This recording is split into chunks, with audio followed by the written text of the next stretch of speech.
My friends, tonight a shadow falls across the heart of our country. You have seen the news. Two Americans, Alex Pretty and Renee Good, lost their lives on the streets of Minneapolis. They died during a government operation meant to enforce our laws.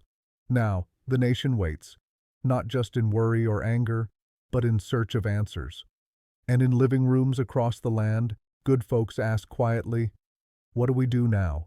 It is natural in a time of shock to feel afraid for the future. Some wonder if justice can ever be trusted. Some fear our government is slipping away from the people. Others cry out for swift action no matter the cost. I tell you, as Americans, we have been here before. History has seen this before. We are a nation that has faced heartbreak, division, doubt. And yet, every time, we have found our footing, not by feeding outrage, but by restoring calm and reason. Picture a city park in Minneapolis, lit by candles, as neighbors stand in silence under a chill spring sky. Some bow their heads for Alex and Renee. Others talk in low tones, hoping the real story will soon come out. In that park, you can feel the power of a free people. You can also sense their worry. What will happen next? Now, across the land, voices in Congress, in both parties, call for the resignation or impeachment of Secretary Kristi Noem. Some Republicans urge caution. Others say she should step down. The president stands by her. Many call for the release of footage, for a full investigation, for Congress to act. The air is tense and the stakes are high. Think of a family at their kitchen table reading the headlines. A father asks why protests turn deadly. A mother, her hand on the morning paper, wonders if those in power even hear her voice. Their children watch quietly. Each person, young and old, wishes for truth and for peace. This is not the first time our country has faced outrage after tragedy. In my own years as president, I saw bitter division over war and peace, over poverty and civil rights, over how much power our leaders should hold. Each time, Americans found a path forward, but only if we remembered what this nation was meant to be. You see, the Republic stands only because we insist on the truth. Our government must answer to the people. Not all news is black and white. Sometimes in the middle of a crisis, even the facts grow cloudy as a river in spring. Rumors swirl. Doubt spreads. In these moments, America's strength is her unity. The Republic can be saved. Pause with me and picture a small courthouse in Minnesota, its doors still open as night falls. Inside, volunteers process stacks of petitions, news reporters compare notes, and a flag hangs behind the judge's bench. This is the face of democracy trying to work, slow, imperfect, but still striving toward justice. Congress must now ask hard questions. Did those in charge follow the law? Did the orders come from above, or from agents on the ground? Were the victims truly a threat, or did fear win out where reason should have ruled? The answer matters, not just for this case, but for how we set the rules that guide all future actions by our government. The demand for clear information, the body camera footage, the real reports, is not just a cry for justice. It is the heartbeat of a free nation. When something goes wrong, Americans do not turn away. We demand to know what happened and why. Until we learn the truth, we hold back from rash judgment. But we also reject the comfort of silence. Imagine a bus driver in Des Moines who pulls over after her shift, listening to the radio as lawmakers debate the next steps. She has never written a letter to Congress, but tonight she thinks about it. That is citizenship. In some corners, people fear that those in power will close ranks, that politics will cover up mistakes. But history teaches us that cover-ups break trust faster than any single error. In the old days, after Watergate, after riots in troubled times, after war mistakes, it was the honest reckoning, not the easy excuse, that let the country heal. There are those who say the answer is simple: fire her, impeach her, move on. There are others who warn that such actions, if rushed, can do more harm than good. Our Constitution sets a high bar for removal. That is not to shield the powerful, but to remind us that punishment without proof, action without full fact, destroys faith faster than delay ever could. Think of a main street at dusk in a small southern town. The shops are closed, but the hardware store has a radio in the window. Two old friends stand by the curb, debating what the government owes the people. One waves a hand, sharp and angry. The other shakes her head, more tired than mad. Both want to be heard, and both still believe deep down that their words can matter. Tonight, I ask you to walk the careful path our founders left us. We must demand answers and refuse to hide from hard truths. But we must also refuse to let anger guide our steps. Only by standing together can we rise above this storm. Our leaders in Congress, Republicans and Democrats both, must investigate fully and fairly. The people deserve to see the real evidence, not just secondhand rumors. If wrongdoing occurred, we must hold every person accountable, no matter their rank. If it did not, we must say so plainly and make peace with the results. Picture, if you will, the halls of Congress on a winter afternoon. Lawmakers gather in clusters, voices rising and falling, aides hurrying with folders. Each one faces a choice.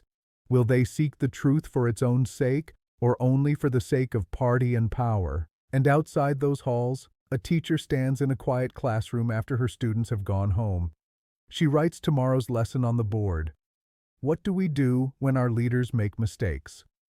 That is the question before us now. In times like these, fear can pull us apart. It can make neighbors turn against neighbors.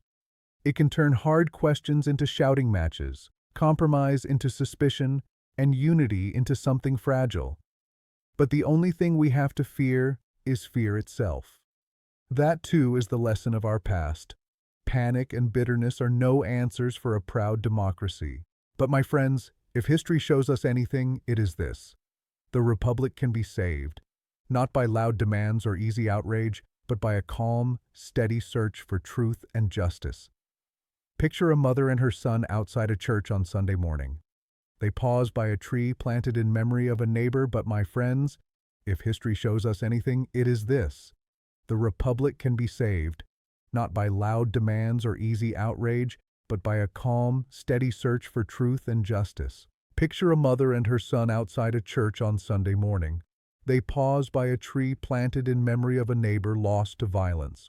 The boy asks why people are so quick to blame.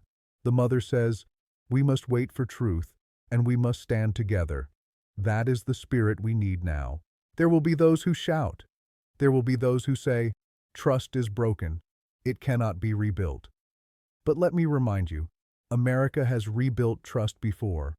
After tragedies, after corruption, after times when hope seemed most distant, this country has always found its way back, step by patient step, never by tearing down what must be fixed, but by steady labor and honest speech. Think of a public library on a rainy afternoon, its lights bright against gray sky.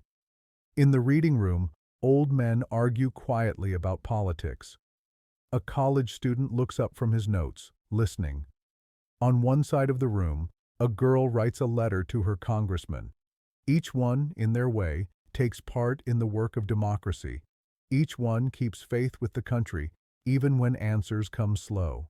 We are a strong nation, not because we avoid pain, but because we are willing to look it full in the face. We ask, again and again, how to do better, and we keep trying, long after easy answers run out. No republic can live by outrage alone. Honest repair takes time. In the coming weeks, your leaders will be tested. The press will press for answers.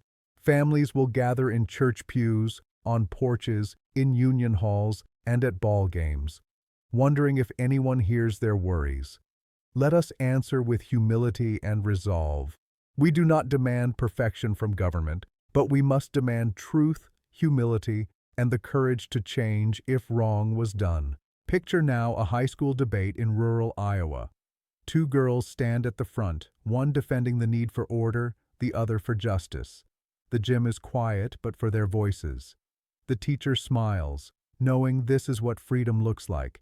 Not shouting, but listening, learning, and seeking the hardest answers with respect. We are tested not by the calm, but by the crisis. In this storm, will we hold to the habits of freedom, fair trials, public debate, the pursuit of evidence?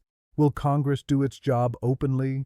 Will the president and his cabinet own their choices? Only in daylight can we know where justice truly stands. Even while we wait for the full truth, we can begin the work of healing. Comfort those who grieve. Listen to those who fear. Make a place for protest, but also a space for peace. These are the quiet labors that save a nation more than any headline ever could. Imagine a line outside a town hall at sunset, old friends and new faces all waiting not for show or anger but for a chance to speak, to listen, to belong. There is hope in that line. There is the slow, steady work of building a country where every voice counts. Tonight, do not mistake calm for weakness. Patience is not silence, and restraint is not the same as forgetting. The Republic has survived because she is strong and flexible, like the river that bends but does not break. We are still that country. Let us resolve then, as a united people, that we will meet this test with both fire and grace. Fire to seek the truth and demand real reform where it is needed. Grace to remember that those we question are still our neighbors and that justice, in the end, must be about healing as well as law. And when you look out your window in the morning, when you see truck drivers on the highway, farmers in the fields, teachers setting up their classrooms, remember, they depend upon us. They depend upon the wisdom of lawmakers, the honesty of the press, the steadiness of everyday people. Each day, each hour, the strength of our republic is in their hands and in yours. The future is not yet written. The answers will not come all at once. But if together we hold to truth, demand justice with patience, and refuse to be driven by outrage, we will preserve our great experiment in freedom. So tonight, I leave you with this. In the face of doubt, who will we be? When justice is in question, will we be ruled by fear, or will we be the ones who restore faith, quietly, honestly, and with resolve? That is what this country asks of us now. The Republic can be saved. The work is ours. Together, will we answer the call? Good night, and may God bless the United States of America.